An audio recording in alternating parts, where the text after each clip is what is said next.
Garden রিচে মধ্যরাতে বিপর্যয়, এলাকায় বাসিন্দাদের চোখে মুখে এখনো আতঙ্কের ছাপ। ঝুপড়ির উপর ভেঙে পড়ে নির্মীয়মান বহুতল। গার্ডেন রিচের কংক্রিটের তলায় এখনো নিখোঁজ একাধিক। ধ্বংসস্তূপের নিচেই আটকে থাকার আশঙ্কা খবর সূত্রের। আজ সকাল থেকে নিখোঁজদের খোঁজে উদ্ধার কাজ শুরু করলো এনডিআরএফ।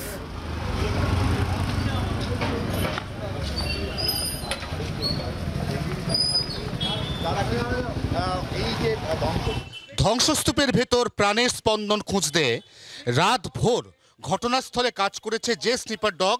এই স্নিপার ডগকে নিয়ে এই মুহূর্তে এলাকা ছেড়ে বেরিয়ে যাচ্ছে এনডিআরএফ। পুলিশের K9 বাহিনী তার স্নিপার ডগ রাতভর তল্লাশি চালিয়েছে সেই ধ্বংসস্তূপে।